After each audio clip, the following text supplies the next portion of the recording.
नमस्कार, मैं बलराम भारती प्राकृतिक प्रहरी न्यूज़ से। आज हमारे साथ जुड़ चुके हैं दिल्ली प्रदेश करनी सेना के मीडिया प्रभारी और प्राकृतिक प्रहरी न्यूज़ के मुख्य संपादक श्री अजय चौहान जी। आज से इनसे हम बात करेंगे। राजस्थान के एक सांसद श्री हनुमान बेनीवाल जी ने एक विवादित बयान दिया है, जिसे राजपूत संगठनों में काफ़ी नाराज़गी जताई जा रही है। इनसे हम सर से बात करेंगे। सर, क्या कहना है इनके बारे में? देखिए, मुझे ऐसा लगता है कि जो हनुमान बेनीवाल जी हैं, उनका जो मानसिक संतुलन है वो खराब हो गया है। और अगर मैं सीधी सीधी भाषा में कहूँ तो वो पागल हो गया है। उसका मेन कारण है कि जब किसी राजनीतिक की या राजा की नैया डूबने लगती है तो वो तिनके का सहारे को ढूंढता है। तो ही पागल हो गया है और जानबूझकर एक विवादित बयान दे रहा है, जिसका सच्चाई से कोई वास्ता नहीं है। ना तो उनको शायद राजस्थान का इतिहास पता है, ना ही उनको इस बारे में कोई नॉलेज है। और मुझे लगता है कि उनकी जो राजनीति की दुकान है वो शायद अब बंद होने वाली है। इसलिए वो डूबते को तिनका का सहारा वाली कहावत चरितार्थ कर रहे हैं और उल्टे सीधे बयान दे रहे हैं। मेरा सरकार से अनुरोध है कि उनको पागल खाने में भर्ती कराया जाए और उनका सरकारी खर्चे पे इलाज कराया जाए। क्योंकि और अगर उनको ये गलतफहमी है कि वो ऐसे बयान दे दे के और बार बार राजपूत समाज को बदनाम करते रहेंगे, उनको नीचा दिखाते रहेंगे, तो वो अपने सांसद पद से त्यागपत्र दें, दोबारा से चुनाव लड़के देख लें। उनको उनकी औकात अच्छी तरह से पता चल जाएगी कि उनकी क्या औकात है।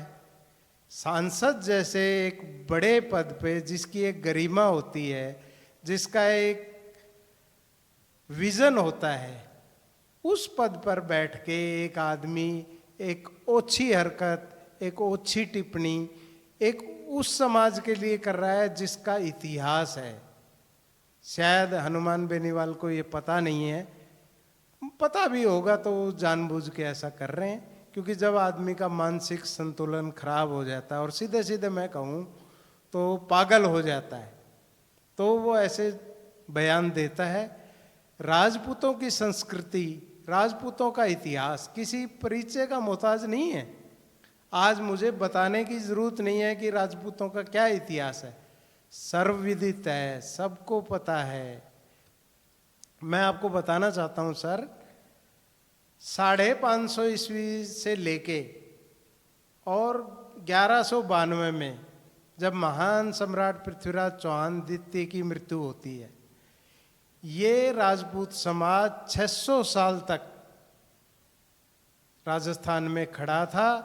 सैकड़ों आक्रमणकारी आए, लेकिन इन्होंने अपनी छाती पे वो वार झेले और देश को उन आक्रमणों से बचाया।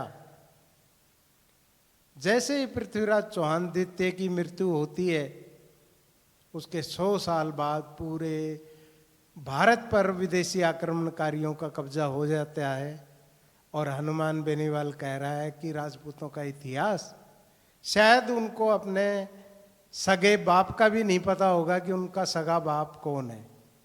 क्योंकि आदमी ऐसी चीजें, वो एक सांसद हैं, पढ़े लिखे व्यक्ति हैं, और वो ऐसा बयान दे रहे हैं, इसका मतलब बयान जानबूझ के दिया गया है। अपनी राजनीतिक नैया को वो देख रहे हैं कि डूबने वाली है, उसको बचाने के लिए। और फिर भी उनको शक है तो वो सांसद पद से त्यागपत्र दें, दोबारा से चुनाव लड़के देख लें।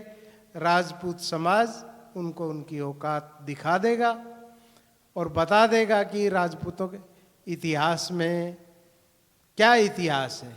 सबको पता है, किसी को बताने की जरूरत नहीं है कि राजपूतों का कितना गौरवशाली इतिहास रहा है। लेकिन कुछ छोटे तबके के लोग अपनी राजनीतिक विरासत को बचाने के लिए और अपने राजनीतिक वजूद के लिए ऐसी उल्टी सीधी हरकतें करते रहते हैं। तो मेरा तो यही कहना है कि जैसे रामजी लाल सुमन को सबक सिखाया था, वैसे ही इस हनुमान बेनीवाल को भी सबक सिखाया जाए। पूरा राजपूत समाज बजाय बयान देने के, इसकी अकल ठिकाने लगाने के लिए इकट्ठा हो और इसको बताए कि हमारा क्या इतिहास था और आज भी है।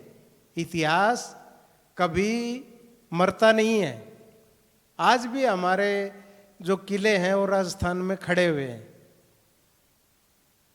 आज भी हमारी धरोहर, सांस्कृतिक धरोहर आज भी है। लेकिन आजकल क्या है कि वोट बैंक की पॉलिटिक्स है। जिसके पास जितने वोट होते हैं वही आजकल वो बन जाता है। नहीं तो ऐसे तुच्छ और छोटे लोगों को संसद जैसी पवित्र जगह में कोई जगह नहीं है। और मेरा समस्त राजपूत समाज से और राजपूत संगठनों से ये अनुरोध है कि सारे एकजुट होके, जैसे रामजी लाल सुमन को सबक सिखाया था वैसा ही सबक इस हनुमान बेनीवाल को भी सिखाओ। सिर्फ बयान देने से काम नहीं चलेगा कि भाई बयान दे दिया आपने मीडिया में आके और कुछ हो गया। जैसे आप लोगों ने आगरा में ताकत दिखाई थी और रामजी लाल सुमन घर में घुसने को मजबूर हो गया था, वैसा ही एक आंदोलन आप करिए और अपने समाज के गौरवमय इतिहास को बचाइए। नहीं तो कल कोई और तीसरा खड़ा होगा और राजपूत समाज को गालियां देगा, उनके महापुरुषों का अपमान करेगा। तो मित्रों, आज बयानबाजी करने का समय नहीं है, आज समय है जवाब देने का। और सभी संगठन, सभी राजपूत समाज एक होके इस हनुमान बेनीवाल को मैसेज दे, जिससे कि कोई और हमारे पूर्वजों के इतिहास से छेड़छाड़ ना करे, उनके गौरवशाली इतिहास से छेड़छाड़ ना करे। जय हिंद। आप बहुत ही अच्छे बात कही हैं श्री अजय चौहान जी। और मेरा एक मैसेज है कि आप राजपूत समाज के नए पीढ़ी, नए युवा को आप क्या कहना चाहते हैं? देखिए सर, मैं ये कहना चाहता हूँ कि आज वही वोट की पॉलिटिक्स है और हमारे बड़े बुजुर्ग कह के चले गए हैं कि मेंढक तोलना और राजपूतों को इकट्ठा करना वो बराबर है। जिस दिन ये इकट्ठे हो गए उस दिन ना ये हनुमान बेनीवाल बचेगा, ना रामजी लाल सुमन बचेगा, ना कोई और बचेगा। लेकिन आज का हमारा युवा जो है वो थोड़ा सा ढीला कहूँगा और मेहनत नहीं करना चाहता। वैसे ही हमें आरक्षण में हमारे लिए नौकरियां नहीं है।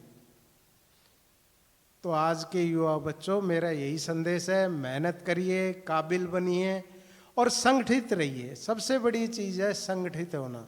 अगर आप संगठित रहोगे, मेहनत करोगे, तो कोई ऐसी चीज़ नहीं है जो कि आप अचीव ना कर सके। इसी तरह के ताज़ा तरीन खबर देखने के लिए आप हमारे चैनल से जुड़े रहिए। तब तक मिलते हैं। जय हिंद, जय भारत।